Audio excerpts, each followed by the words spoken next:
Hey, and welcome to the Stories Unveiled podcast, where we talk about the purpose in every story and how to live in freedom from your past. I am your host, Ashley Sears, and each episode you're invited into a conversation about real life between me and a friend. I believe if an issue is addressed in the Bible, then it's important to create a safe and supportive space to discuss it. While some of these conversations are not easy, I do believe they are worth it. If you like what you hear, please visit our ministry at storiesunveiledconference.com. Thank you for joining today. You are listening to episode 10 of the Stories Unveiled podcast. My friend Katie Miller joined me for this conversation, and we had a challenging yet inspiring chat about the biblical balance between truth and grace. What does that look like? How does that play out in relationships? And some examples that we have faced. Katie is one of the sweetest people I know. She is a mom to 5 children. She is a broker for a small real estate company and is married to a fire captain.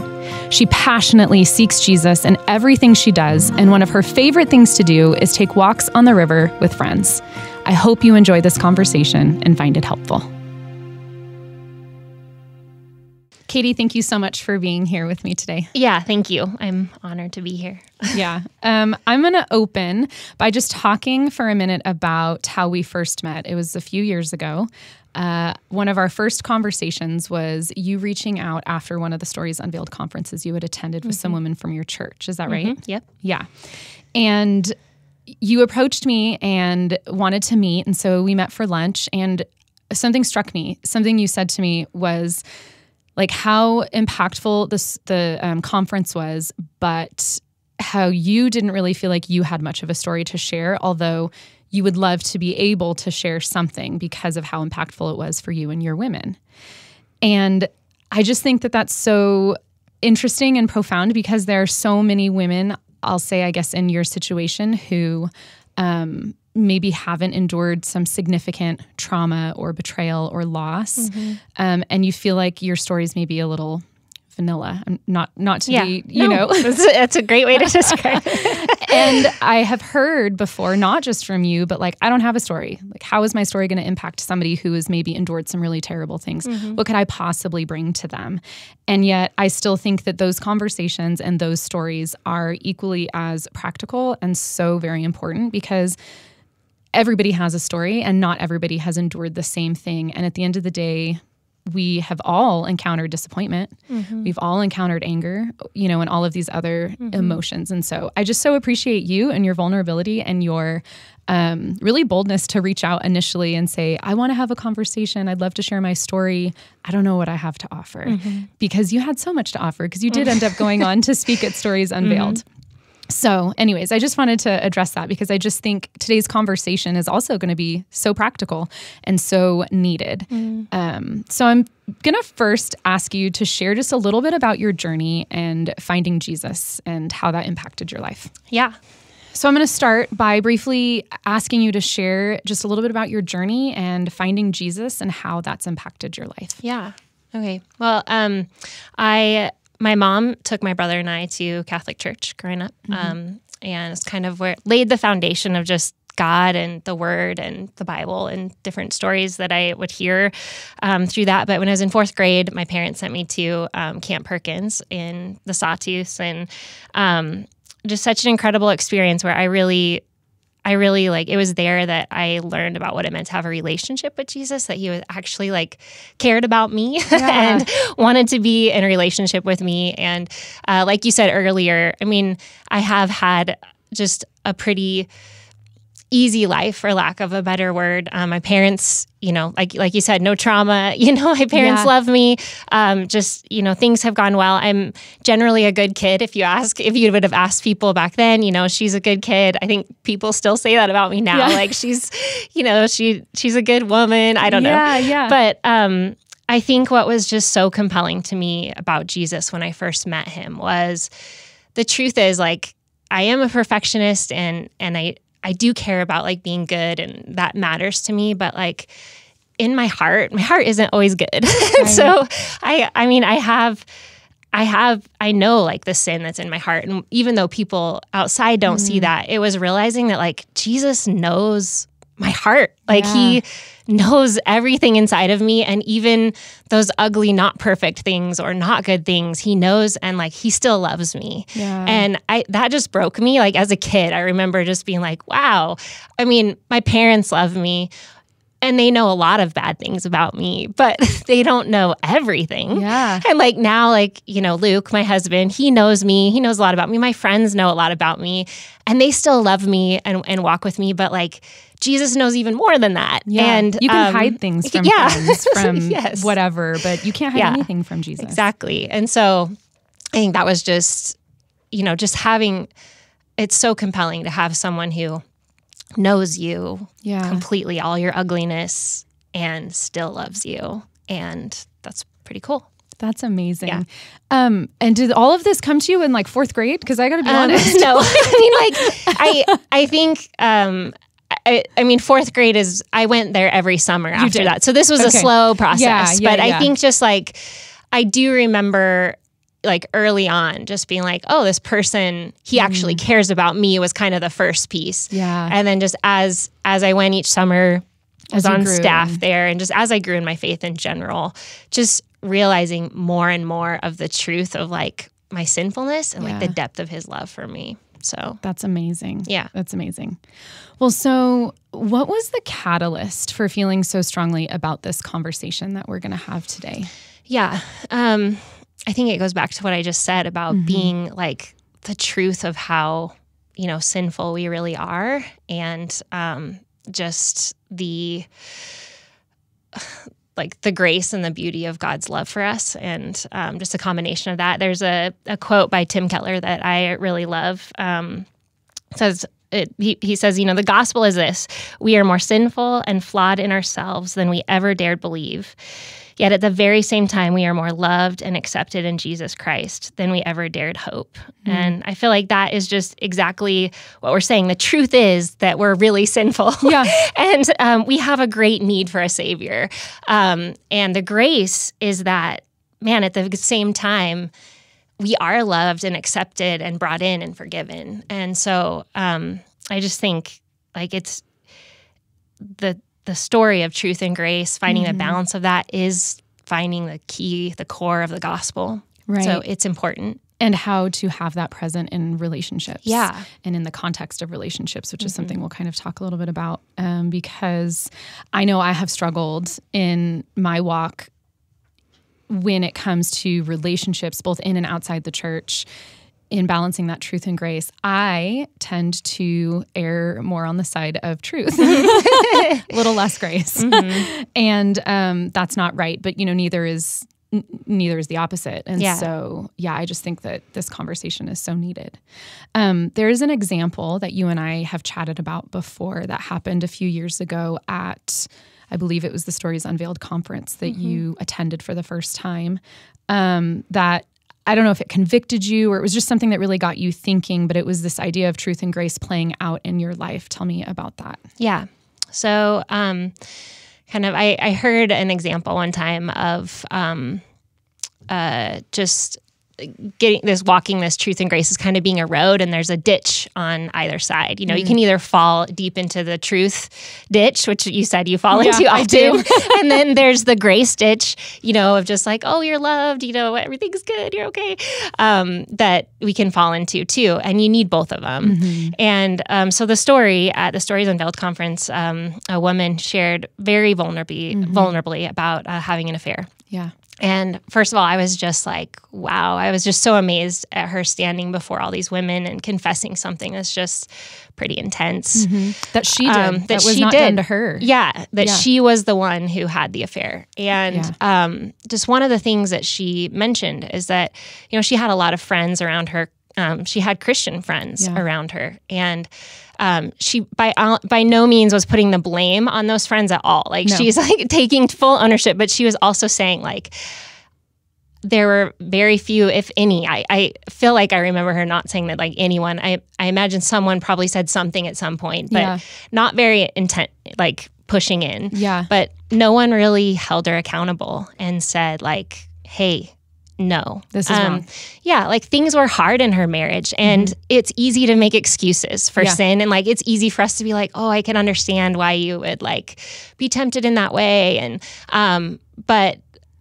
it's good to have understanding with people and their sin and have compassion and understand how someone would get there, but you also have to like share the truth. And I just remember thinking like, oh Lord, like please don't let me be that friend that lets my friend like fall into like the death of sin and that like sadness and just everything that came with that without saying something or stopping or loving her enough to just be like, hey, you know, this is not the way that you want to go. Yeah. And then I also was thinking like, Lord, please give me friends that if that happens to me, because I think that's the other thing is like, we have such a tendency to think that would never happen to me or like, you know, I'd figure it out or like I'd be convicted about that. And I think we need to be humble to say like any of us can go down that road, and we need people around us that are willing to like jump in and say, hey, like you're going down the wrong road. Yeah. So you mentioned this grace ditch and this truth ditch.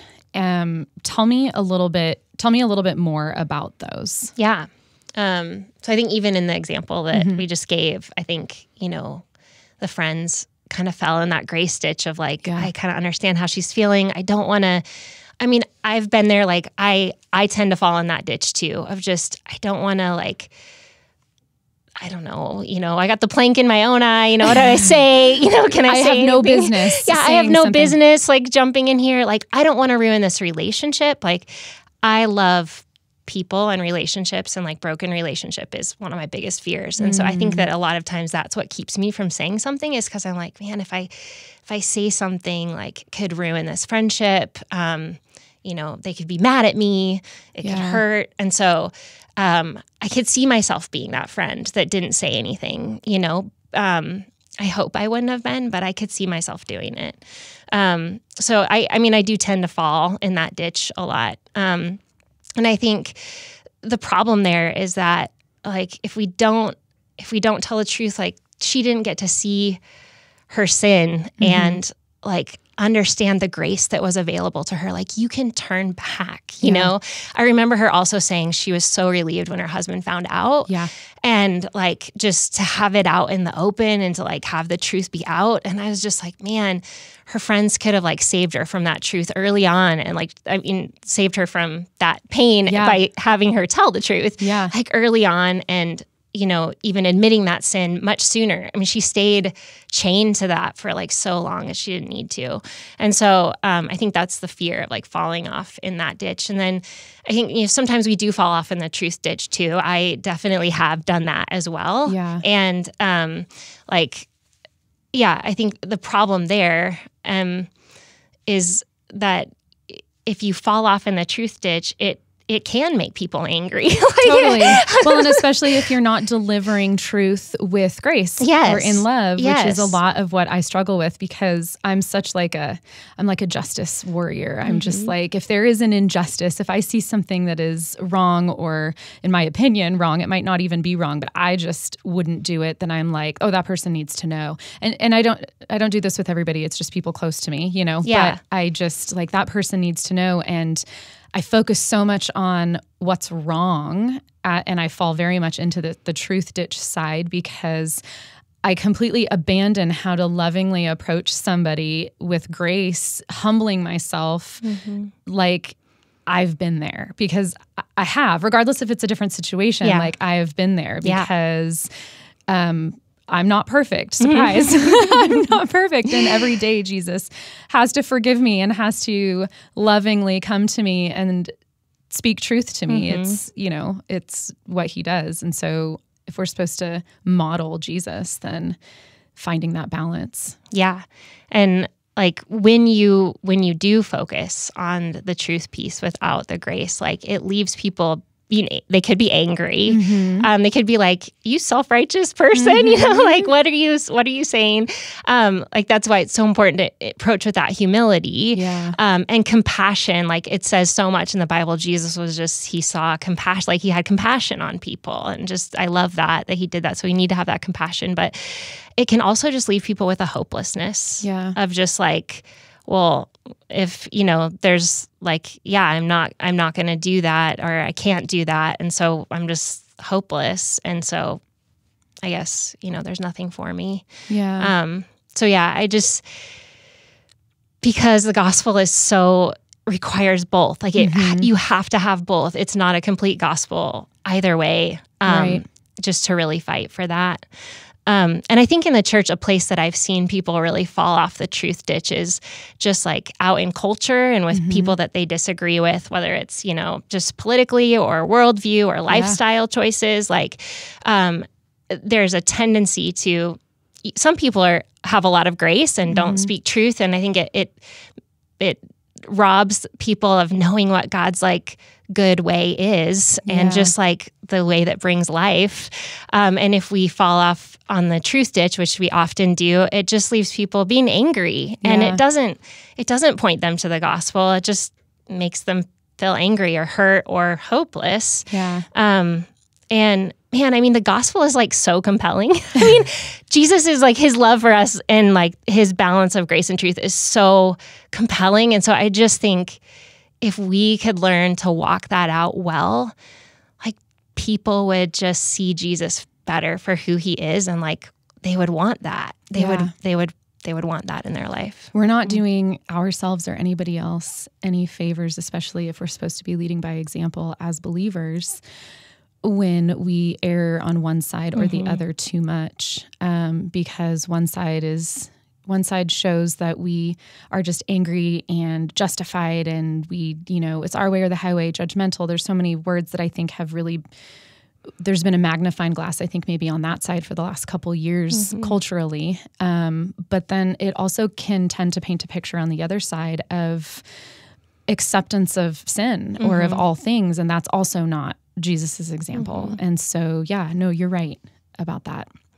I feel like this balance between truth and grace is such a tightrope sometimes. I feel like one misstep and then you're in a ditch.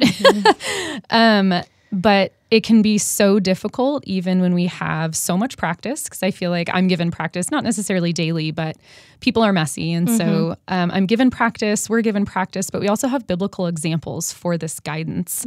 So I want to talk for a minute about some of those biblical examples. I'll kind of just start first. There is a story in the Bible about Zacchaeus. And for anybody who does not know who Zacchaeus is, he was a tax collector, and he was really like the lowest of low, like in the times back then, seen as a criminal, shiesty, and Jesus was coming into town. Zacchaeus was a little guy, and so he climbed up in a tree to get a good look at Jesus, and Jesus went to him at the base of the tree and said, "Zacchaeus, come down, host me for dinner tonight," basically inviting himself into his home. And I read this book. It's called Safe by a man named Nick Stumbo. And the whole book is actually creating a culture of grace in a culture of shame. And it's really, how do we walk this line between truth and grace, and how Jesus would do this. And, Jesus looked at Zacchaeus where nobody liked this man, and Jesus knew his sin, but said, still, have me in your home, saying like, your people are my people. Like, I want to be seen with you. And he doesn't do that and enter in relationship with people like Zacchaeus or like you or like me, so he can condone or say that what we're doing is okay, or look the other way at our sin. He does it to call us to him, to call us up out of our sin, and to say, go and sin no more, and that's kind of the beautiful thing about, I'm going to accept you and bring you into the fold because your people are my people. But also there is a better way. And so I just think that that's so beautiful. But I know that there's a couple examples that you have also mentioned. Yeah, I was just thinking like Peter is, so close to Jesus, is one of his disciples, one of his closest friends. And Jesus is basically telling Peter how he's going to die. Yeah. And Peter's expectation was, wait, you were going to like save our people, and this isn't what I was expecting. And so he's like, Peter rebukes Jesus. Like, wait a second. No, that's not what's going to happen to you. And Jesus says like pretty harsh words. He says, "Get behind me, Satan," to Peter. And I'm always like, wow, that's like harsh. But I love like the seriousness of Peter, like the gospel is that Jesus was going to come and die for our sins. And Peter's like wanting a different way, a more worldly way of like, oh, I think it should be done differently. And so he's like, no, like you aren't getting it. You know, that's not the truth. That's not what's good. That's not what's going to happen. Like, don't be saying that, you know? But then the thing with Peter, and he also tells Peter, like, you're going to deny me 3 times. But Jesus like loves Peter. He doesn't ditch him as his disciple. Right. He doesn't like, okay, this relationship is, you're always making these foolish mistakes and saying foolish things. But he loves Peter and just continually offers grace and enters him in and just brings him back in. And so that's one example.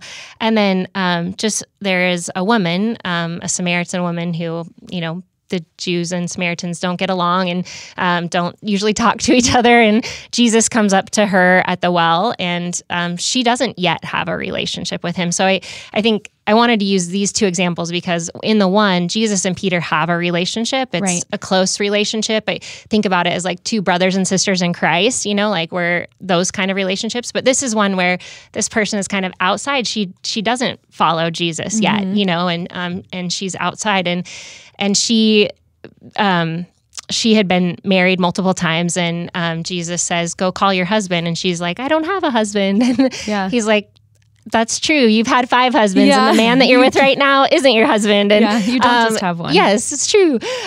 So he calls out her sin, and just like, I think in that way shows that he knows about this woman. And she was already like, why are you talking to me? But now she's really like, why are you talking to me? Like, what a sinful woman I am. Like, she feels exposed. Yeah, very exposed. But at the same time, like, Christ is so compelling, and like, he must have been compassionate in that conversation to have her stay and keep talking to him and realize like that he loved her and cared for her and was bringing forgiveness and life to her.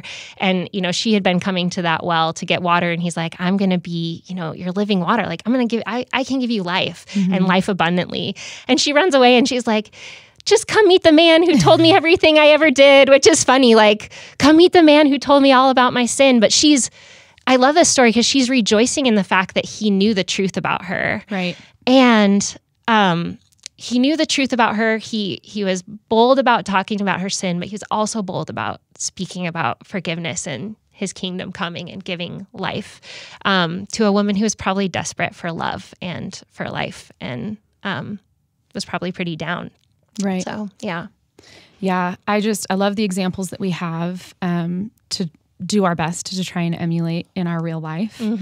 What are maybe some real life tangible examples, and you can, give as many or be as specific as you want, that have maybe played out in your real life, and like, what was the outcome? I have one, but I'll let you go first if you. Yeah. I feel like, I, in my job, in my husband's job, he's captain fire department. Like, I'm do real estate. My husband's also a lay pastor at our church. Yeah. We're parents, and right there. We have a lot of friendships, and like, I really love discipling women, and so those relationships too. And I think I could name you a number of ones that have gone well, and a number that have not gone well. And I think like, over the last few years, I feel like, especially in church and in work relationships, have had to have these conversations more. And because both Luke, my husband, and I both like kind of would fall on that grace ditch before. Okay. It's just been in the last few years that I've really like seen this thing where like telling the truth, really, you need it too, you know? And so I think in those situations, just realizing more and more that the truth needs to be stated, but then trying to learn how to do that well is really hard. And I have to say, like, I felt like we'd grown a lot in it. We had some not so great experiences. I felt like we'd grown a lot in it. And then we had another one, and it tanked too. And I feel like I feel like I was kind of like, Lord, I don't want, what am I doing wrong? I thought that I'd learned. But then we also have had some good times with it too.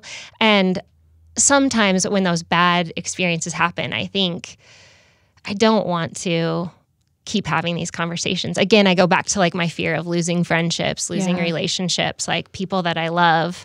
But I just am so like confident that that's the gospel. And in the relationships that it's worked, you just see the relationship goes from here to like something better because all of a sudden we've worked through something really hard. And, I've had, with some women I disciple, sometimes I'm too heavy on the truth, but like they're so kind to be gracious with me. They know that I love them. And so sometimes I'll ask, like, was that too harsh? And they'll be like, yeah, that you probably should have phrased it that way or whatever.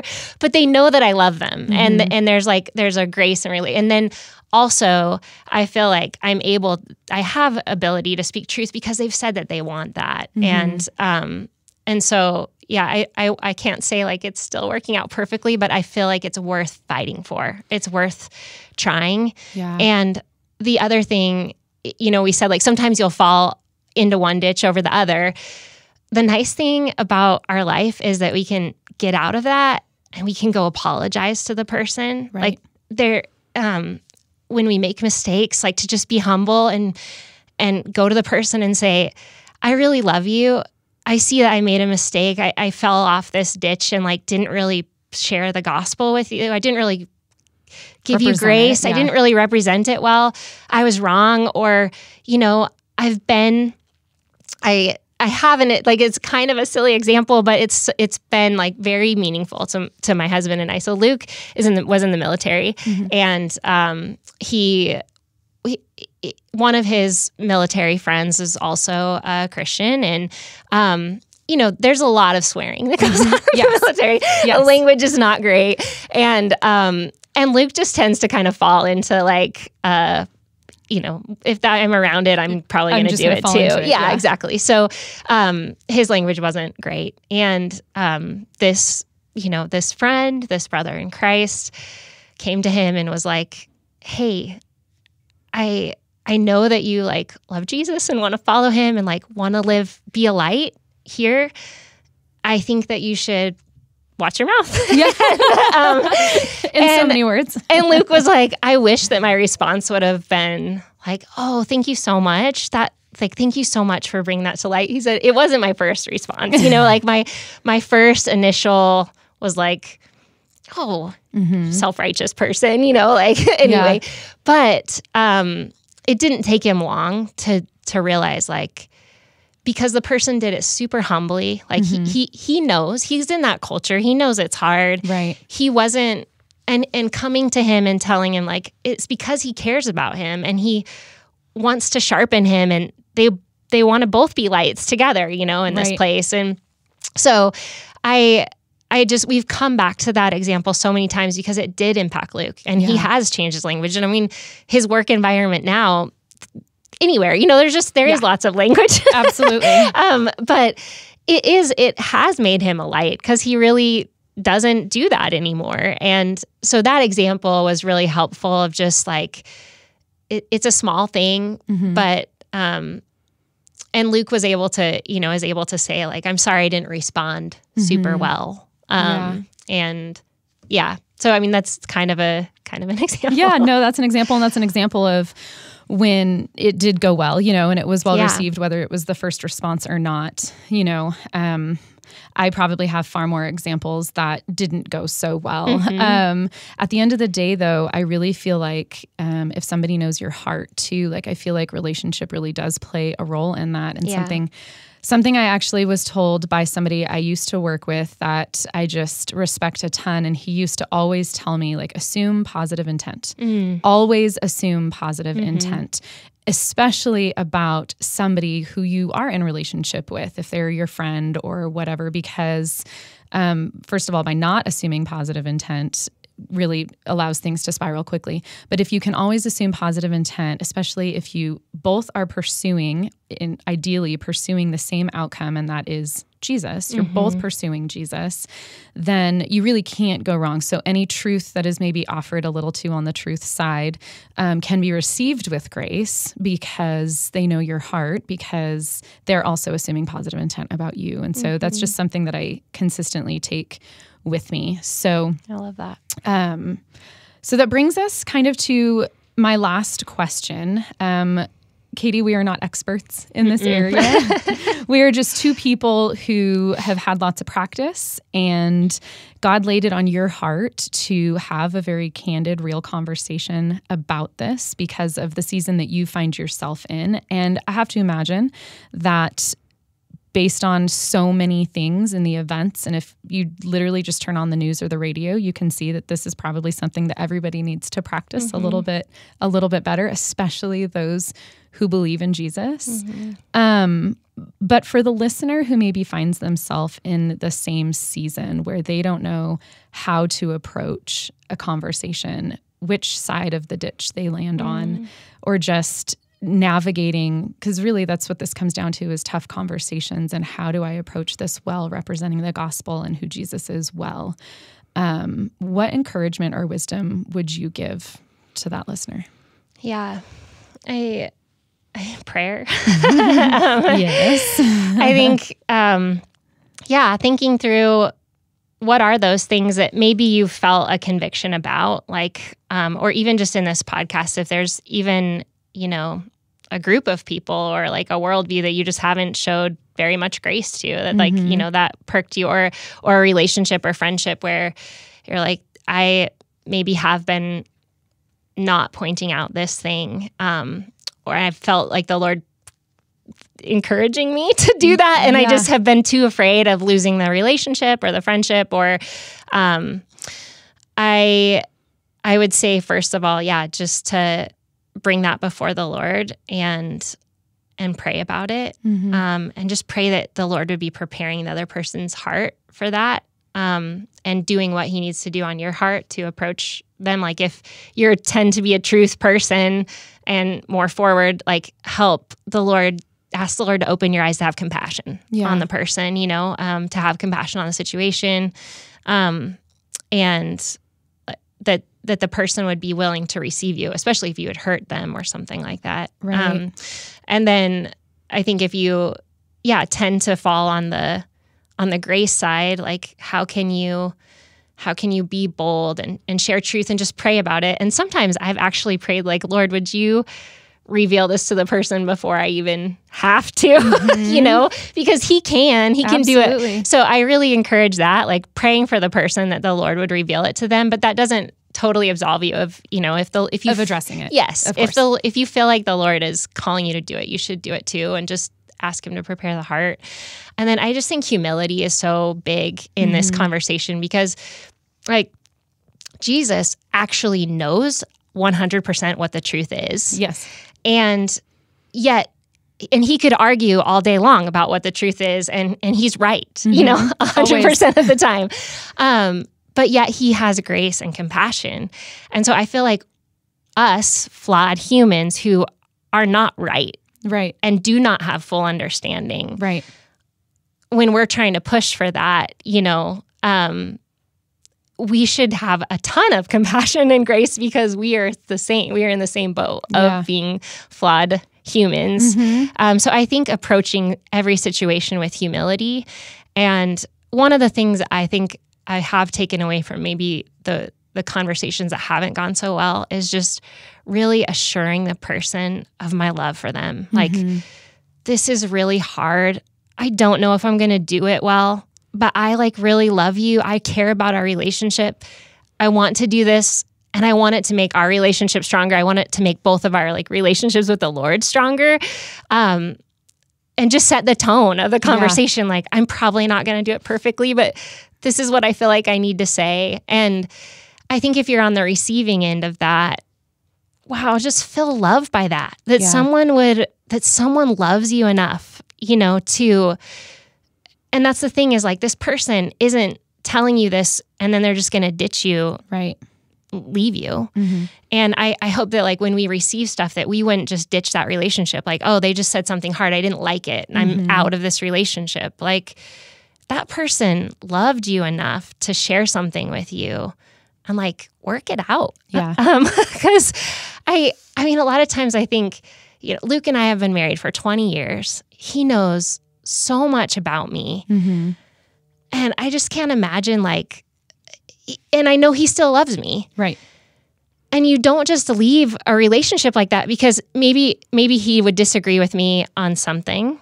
And I was like, oh, I'm just going to go, you know, be in a relationship with someone else, which, you know, but I mean, that's an extreme example. But still, it's like, who knows, that person that they may not love you through all of those things. And so I think like, man, if you're in a relationship where someone's loved you through like hard stuff, it's so worth fighting for those relationships and sticking it through. And like I loved what you said, because I totally agree with you, as assuming the best of that person. They really care about you. Yeah.